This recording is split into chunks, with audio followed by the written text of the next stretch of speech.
Do you want to talk about films you've seen that I haven't? Yeah, okay.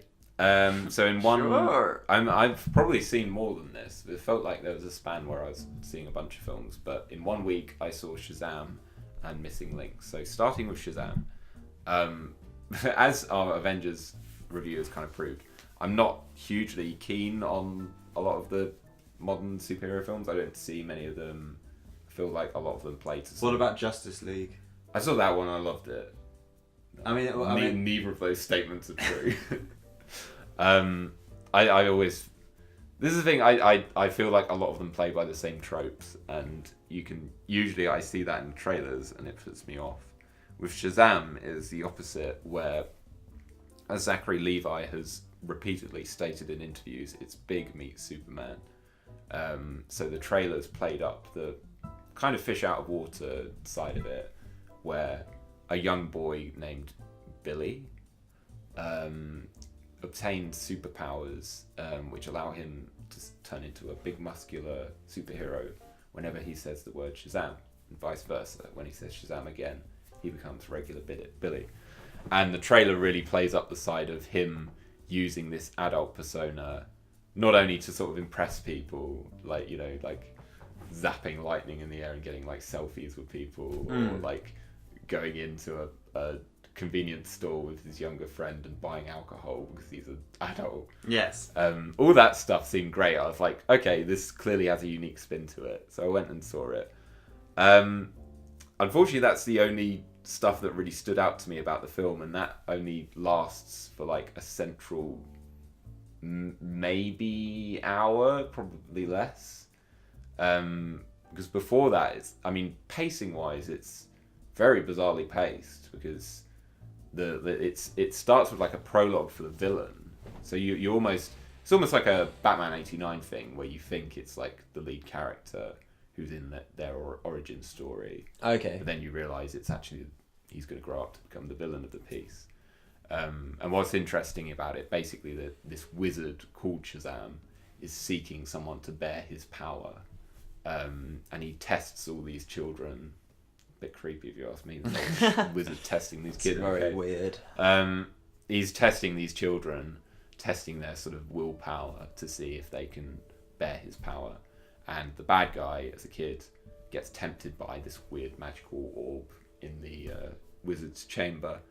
And he's tempted by the 7 deadly sins, and thus he's not worthy. And he sort of grows up wanting to find this wizard again and to obtain this power. He's played by Mark Strong as right? well, yeah.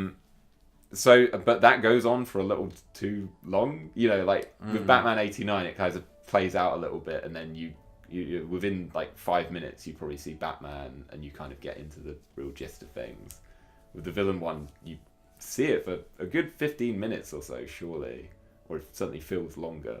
I haven't seen it. No. I'm trying to paint a picture. It probably isn't 15 minutes, but it's like, it feels very long to be sticking with this origin.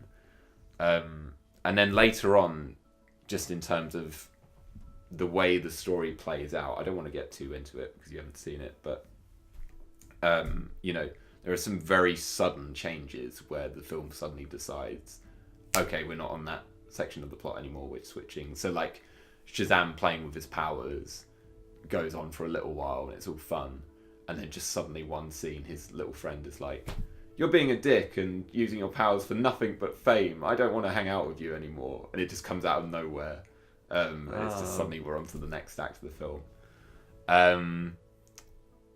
And you know, the ending felt way too long for what it needed to be. You know, like, I mean, your impression of this film, you've probably seen the posters, seen the trailers. It looks like a very small and contained. The one thing that attracted me about it was the fact that it looked like it took place in a small neighborhood, and it looked like there were very few characters, and therefore I was hoping it would be a more personal superhero film. But I mean, the climax, again, spoilers, the rest of Billy's friends also get the superpowers, which means the climax, which takes place in a fun fair, which is a nice small setting, ends up being this big wham bang fight between like 6 superheroes and the 7 deadly sins and Mark Strong. It's like kind of fun, but you know, surely Shazam needs to be like special. It's like Superman if like, you know, his parents suddenly become super people. And it's like, we're going to join you and help you and your superhero. Literally take me back to the time of Spider-Man and Green Goblin fighting in a church. I mean, yeah, that fight's superb. Something of that scale would have been perfect for this film, but it goes a bit too over the top. So unfortunately, it didn't live up to... Maybe it's my expectations. I wanted it to be smaller, focus more on that comedic side, because that is unique to that film. Not many of the superhero films now go for that level of comedy, where it really... It felt just like a fun comedy film involving a superhero, not just a superhero film for like the central bit of it. If it was more like that, it would have been great. As it was, kind of disappointing and quite uneven. Okay. Did you want to talk about a film? I don't want to be yammering on at you for too long. Oh, you're not yammering. You're doing really good. You're doing well. You're doing your old man proud. Shall I see Shazam? It would be interesting for you to have an opinion on it. I mean, that kind of applies for every film, doesn't it? My opinion is always very interesting. I wouldn't strongly recommend it. I would say it's a take it or leave it film. Okay. There is one scene which is actually quite frightening. This is one of those scenes where I start questioning the BBFC's current rating system. I can't remember what rating it was. I think it was like PG or maybe... Oh, no, it was a 12A. But it still seemed quite intense for a 12A. So the 7 deadly sins are portrayed as these sort of reptilian, sort of gargoyle-esque creatures. Okay. And there's a scene where... I forgot to mention this, the casting, but Mark Strong goes back to... So in the prologue, Mark Strong's father and brother are abusive. And once Mark Strong obtains the power that he needs, and he doesn't have command over the 7 deadly sins, but they assist him. He goes to like his dad's boardroom, where his brother also is, and like basically sets the 7 deadly sins upon this boardroom. His dad's played by what's his name in Batman and Robin as Dr. Woodrow, and he's in Gremlins 2 as Donald Clamp. I can't remember his name. Is it? No. He's so... I'm afraid you'll have to... Yeah, exactly. Yeah, he's fantastic. But he's in this. Bizarrely, he hasn't been in a film like 200 years, surely.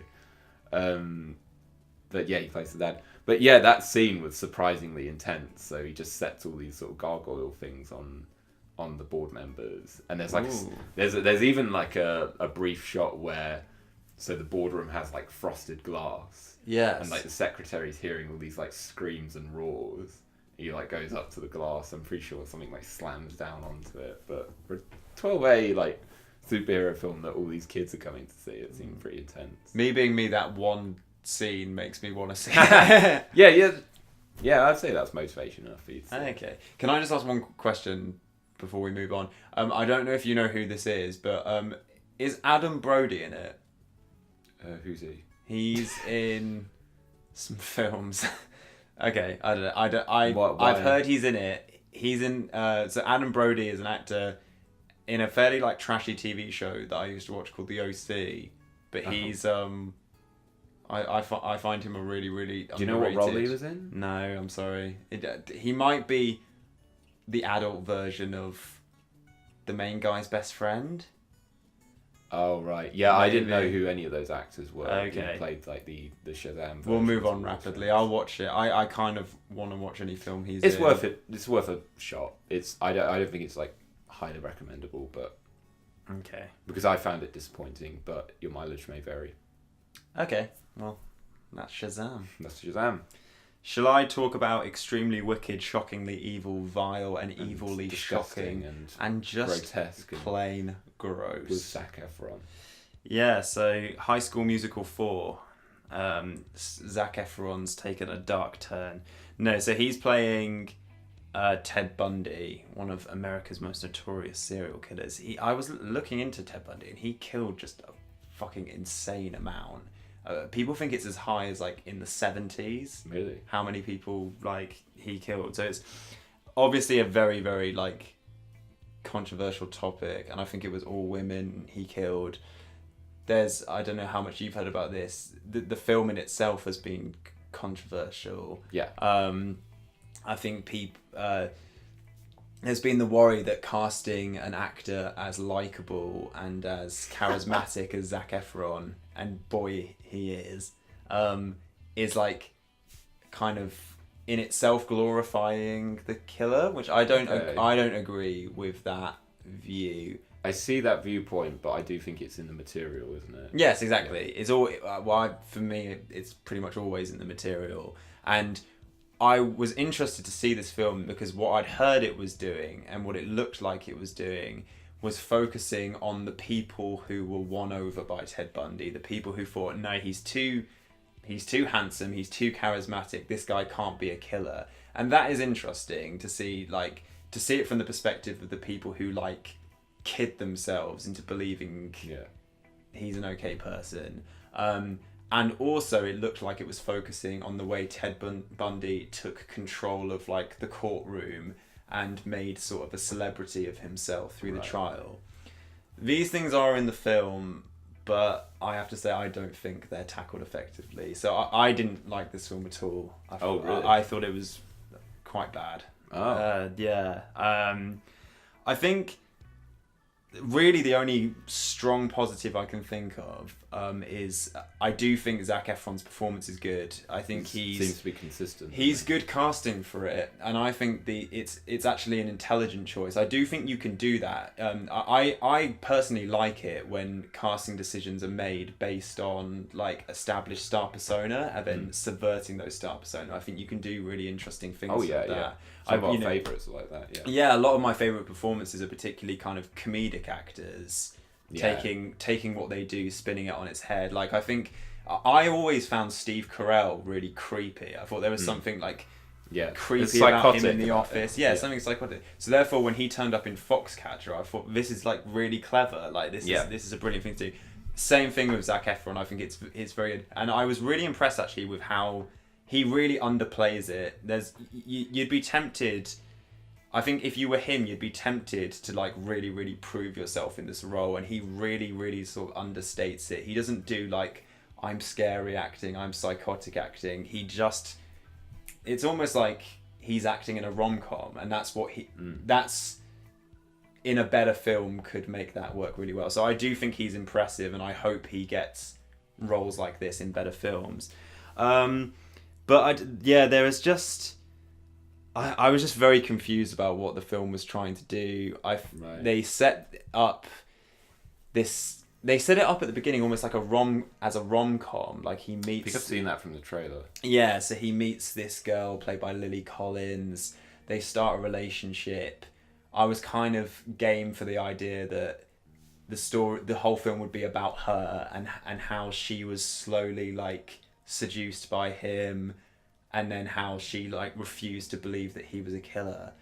But it quickly kind of not drops her completely, but she quickly becomes not the main focus of the film. The main focus of the film is Zac Efron, and it is him as Ted Bundy. And you see plenty of private moments with him, and it very much follows his perspective. And therefore, because we've seen that countless times before, the kind of the film from the serial killer's perspective, it just becomes very generic, and it becomes something that we've seen many times before.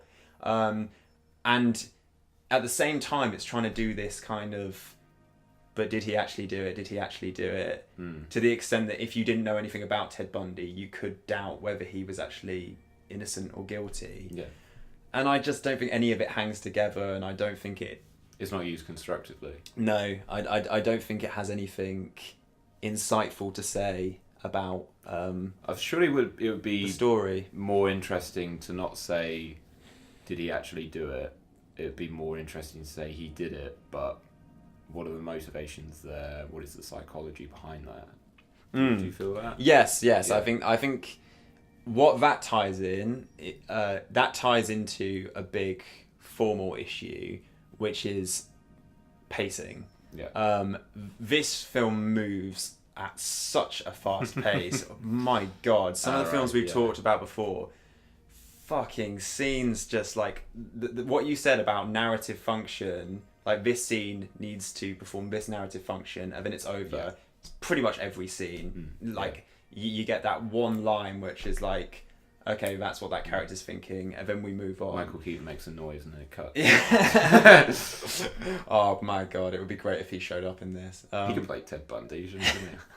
Probably could have like a younger, potentially. He makes a Ted Bundy joke in Batman Returns. Does he? Yeah, he says it's the scene between him and Michelle Pfeiffer when they're in Wayne Manor, and she's like talking about, this is way off topic. You've always got to bring Michael Keaton into it. She says like something about him concealing the truth from Vicky Vale, and then he says, well, if I tell you the truth, you'll think of me as like a Norman Bates, Ted Bundy type. Ah. And you won't let me kiss you. Fun reference. Yeah. Anyway, Ted Bundy, the real Ted Bundy. The film Extremely Vile Ted Bundy. The extremely violent real Ted Bundy. But I basically think the problems with the pacing can be summarised by just talking about the first scene. So the film opens in a flash forward of Lily Collins visiting him in jail, and then it cuts really fast, like cuts really rapidly between this encounter and then the two of them meeting in a bar for the first time. And it's all like very quick things, like you see some girls like checking Zac Efron out.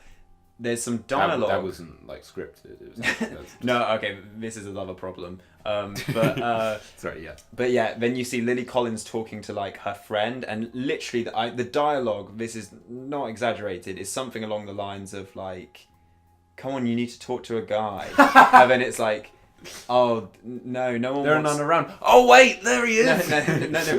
It's this is the level of the exposition and the level of the dialogue. She's like, you need to talk to a guy. It's like, no guy wants a single mother who's just had their heart broken. And then she's like, yeah, you just need to get over that dickhead. That guy's been looking at you. And it's Zac Efron.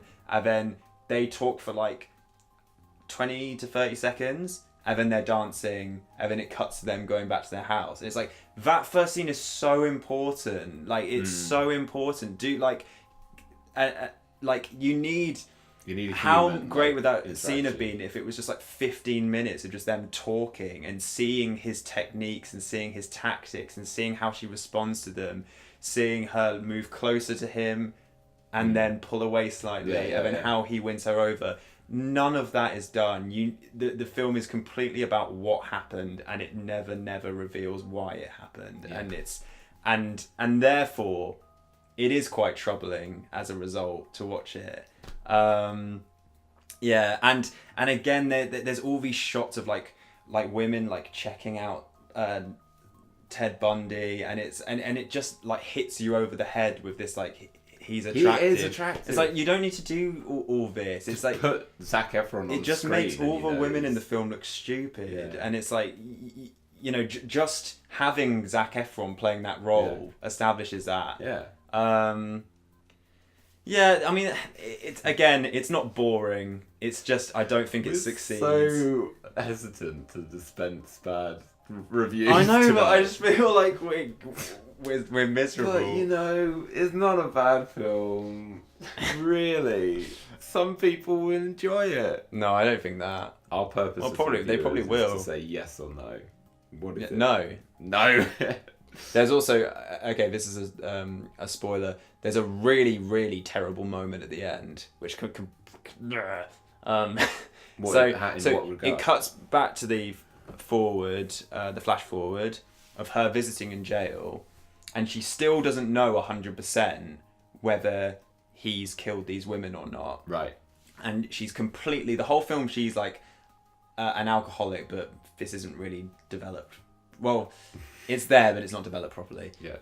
And she's completely racked with guilt, and she goes there finally at the end, and she's like, release me, tell me you did this. I've like harboured this guilt for so long. I thought this trial and all these people suffering is all my fault, because I didn't turn you in sooner. And then he's like still refusing. He's like, I didn't do this. Like, I promise I didn't do this. And then like finally she's like kind of shouting at him, and she gets him to a point where they're both kind of crying, and it's breaking point. And then finally like it starts playing kind of creepy music, and then he no. starts like writing something on the mirror, and then I was like, okay, but then it starts showing flashbacks of him, like quick flashbacks of him walking this girl over to his car, and then like talking with her. Cuts back to him writing on the mirror, and then like in the flashback it shows him like hit this woman with a trench, and that's the only kill you see. That's the only time you see him kill someone. And then it suddenly it shows that he's written like hacksaw on the mirror, and then it cuts to like a hacksaw lying in the snow, and then the sound of him hacking someone's neck, and it's so like crass, and it's like that moment would have landed brilliantly if it had just maintained on that scene and just shown him writing hacksaw, cold look. Yeah. So much more menacing, leaves it to our imagination. Yeah. Pretty horrifying. But then it doesn't really gel with what came before it. Exactly. It wisely doesn't focus on actually showing him kill people, which is good. And then it throws it all away at the end. Oh, that's a shame. Not good. But I do hope Zach gets more. I really like Zach. He's good, yeah. But he's in terrible films. He's like in all my worst films. Yeah, that's true, isn't it? All that awkward moment. Yeah. So it's hard because he started in High School Musical, and I do think he has the capacity to do better stuff. And he's kind of been the best thing about a lot of rubbish films. So he just needs that balance. We've got a big net of actors like that, haven't we? People we want to redeem. Like who? Michael Keaton was like that until Birdman. Oh yeah. Who was it that you were talking to me about the other day? Because then I said Kristen Bell, and you were talking to me about someone. It was like a comedic actor. Jason Bateman. Possibly. Yeah, he's in more good stuff now. There was someone else you were talking to me about the other day. Jason Sudeikis. They're great, but they don't really go for like remarkable. Oh wait, was it Catherine Isabel? Yes. Yeah. Catherine Isabel Deserves the limelight. She really does. I love Catherine Isabel. You do. In many more ways. Star of Ginger Snaps. Yeah, so extremely loud, incredibly wicked and shockingly evil and vile. And quite boring. Yeah, well, again, I think there's a problem. It doesn't tackle the subject in a unique way, an interesting way, or a useful Doesn't way. question it that much. It's very very surface level. Yes, I think that's it. Yeah. That's my judgment of it. I haven't even seen it. So shall I finish off with Missing Link? Yes, which you like. I did. Yay! It's one of my favourite films of the year. And this, going off of what I said earlier about Avengers, about switching my brain off, we have mentioned before, actually we haven't on this podcast, was we recorded a commentary for The Mummy, which we haven't released yet, first, where we were talking about that film and how it's a film... The 1999 Mummy. Yeah, yeah. Hopefully that would go without saying. With that film, there is a sense of having faith in the filmmaker's abilities that you can sort of... There's a level of suspension of disbelief. I won't say it's like switching your brain off, but a suspension of disbelief that comes from a tightly knitted script, a clear attention to the craft, effective use of character archetypes. Very simple story, and funny enough, very similar genre to Missing Link, because it's kind of a period adventure film. So basically it's an animated film, stop motion animated by Studio Leica, who have made Coraline, The Box Trolls, Paranorman, Kubo and the Two Strings, and now this. And basically it involves...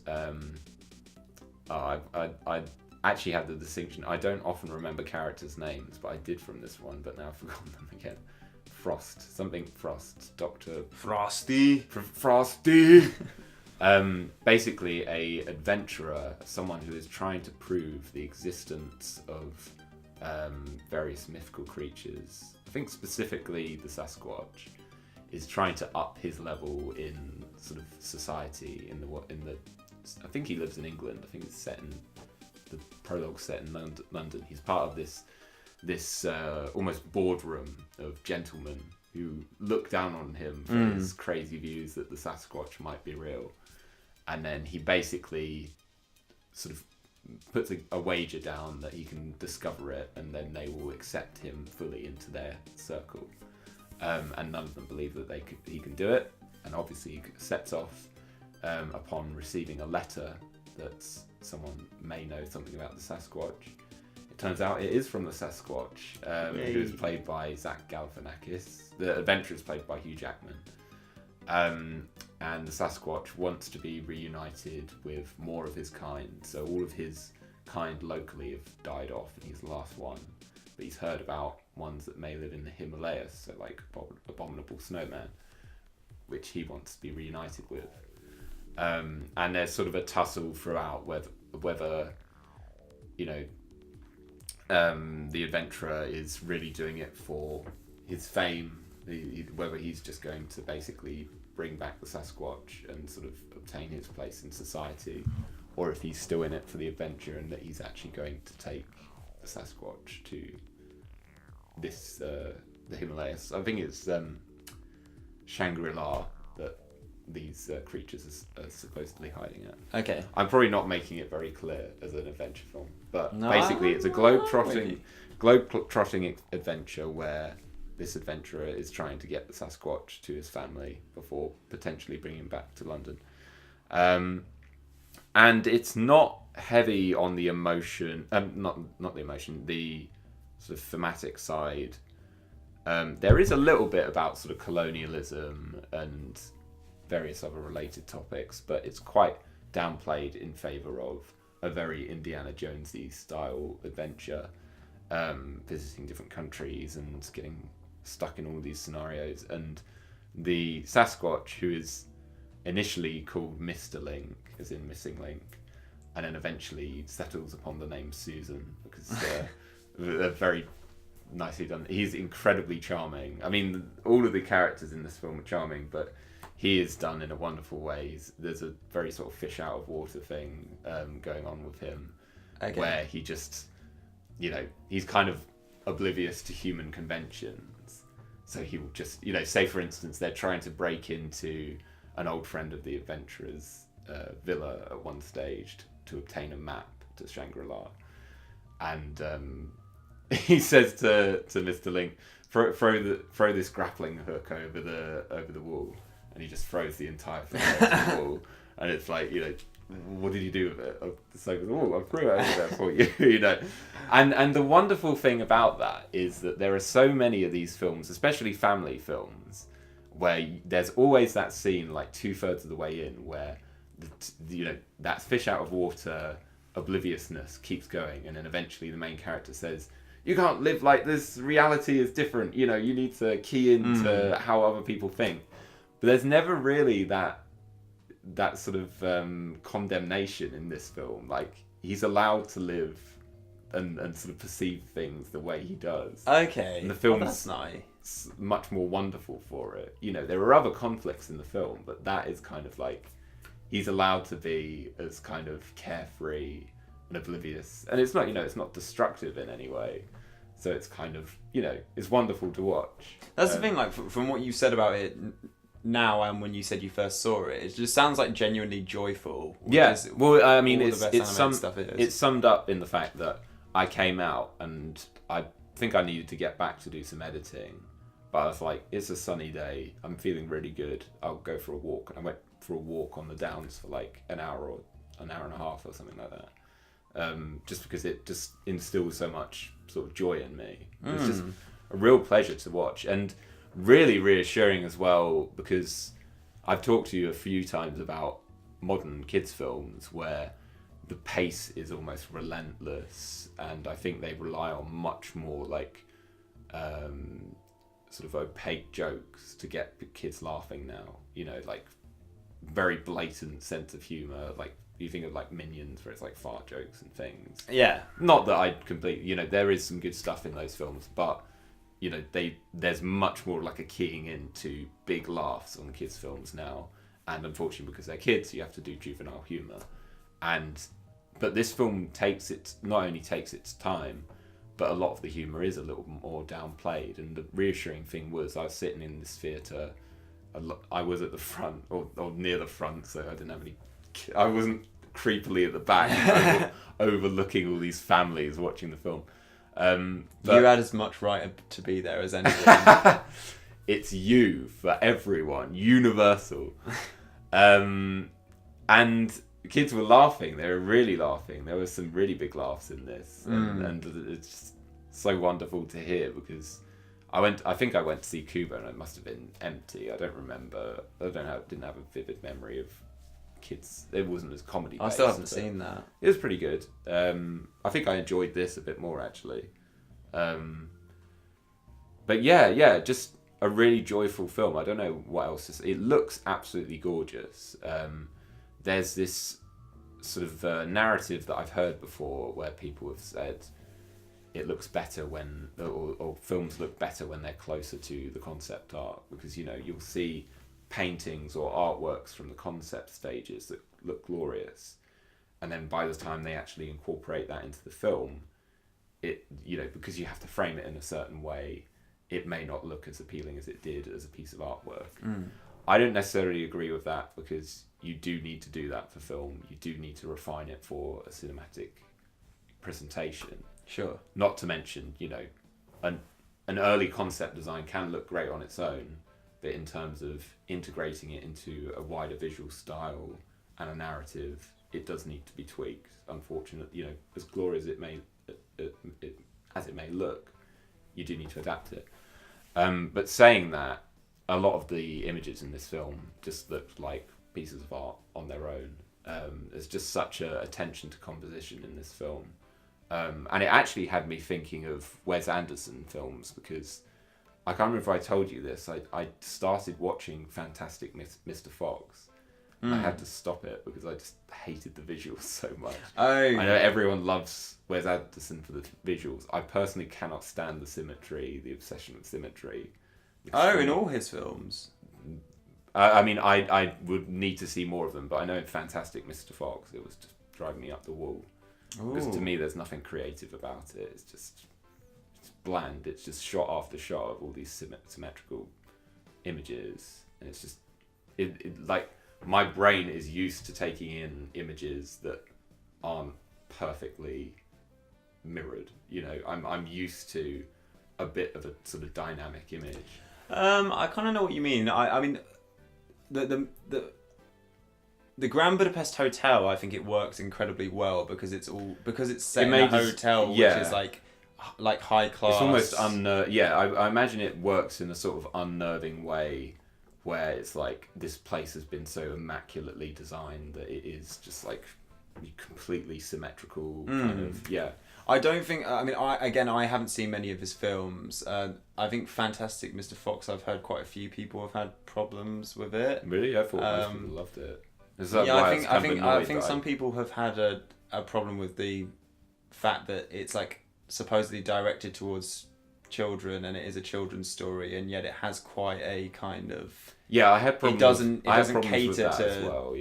To more that just like the book was much more joyful than the film.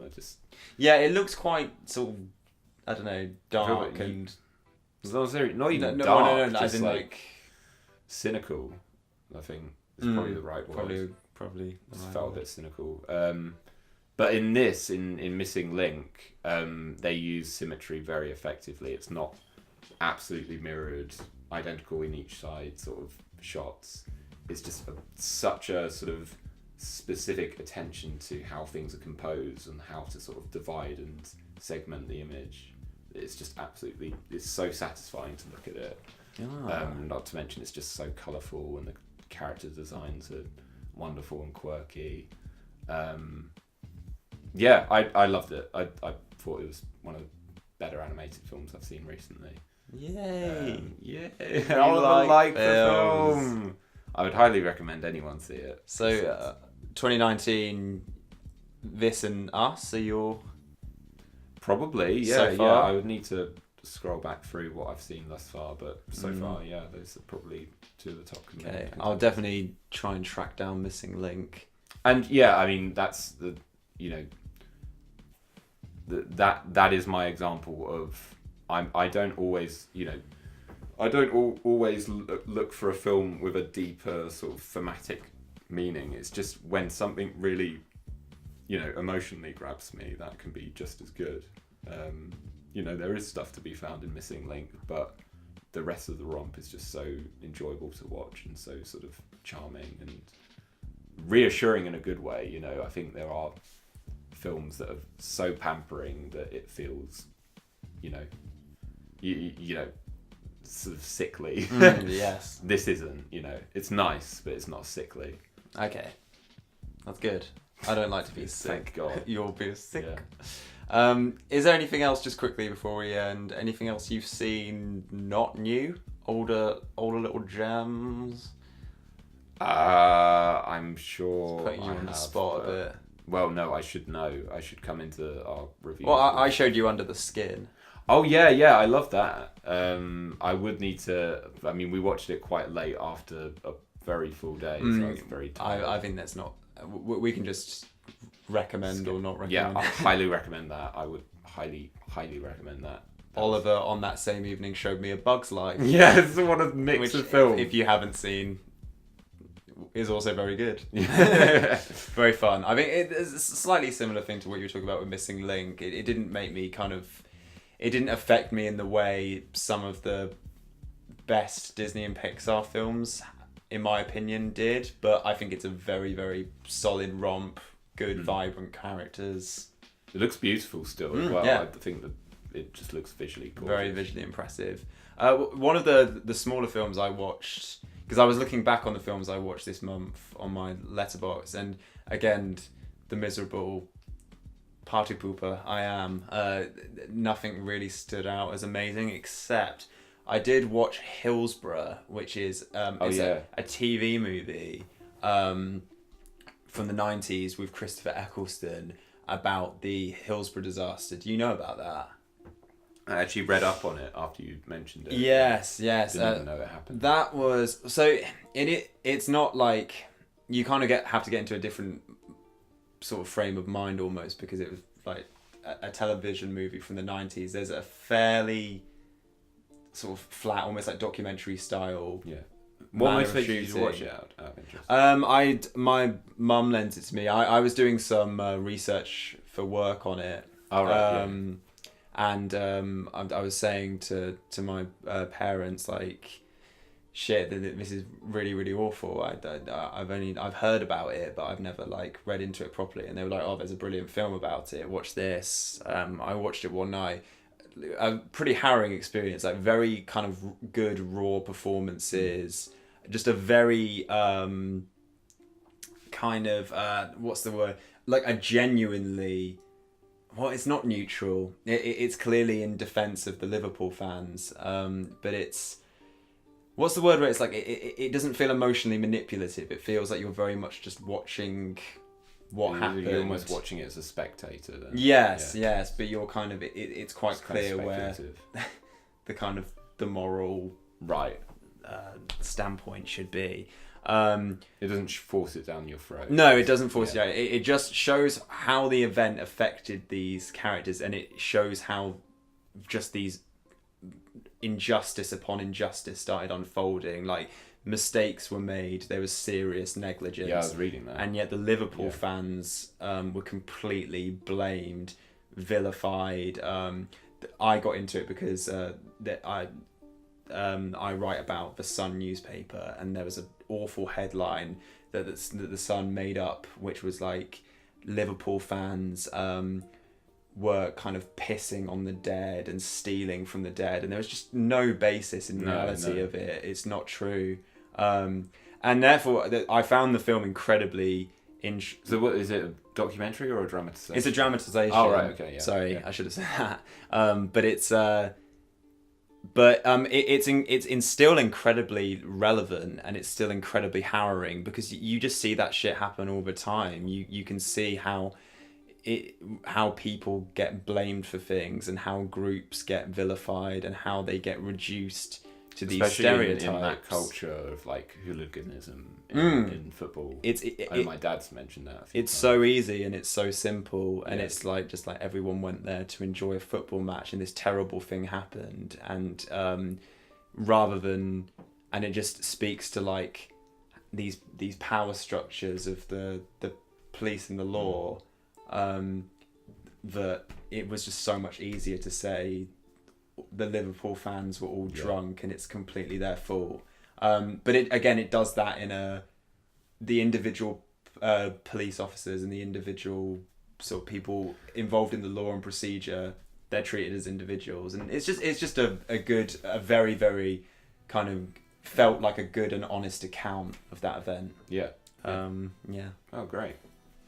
So yeah, that's I think that's basically it. We've been talking for a long Say that on an time. Australian accent. Yes, That's basically it. that's basically it. That's not Australian. Correct us on that. Correctamundo. Okay. There's your slate of films. Some good, some bad, but we'll leave it to you which to see.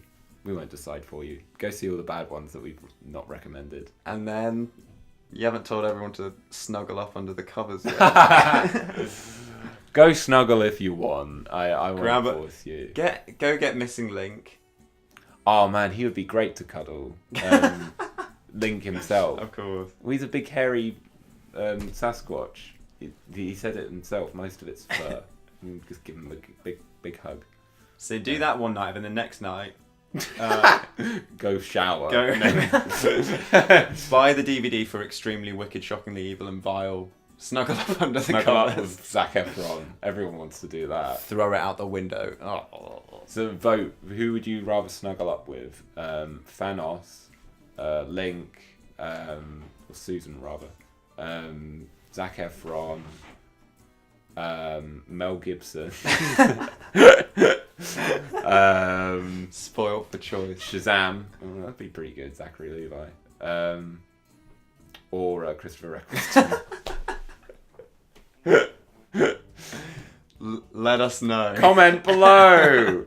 And on that note, see you later. Bye. Bye.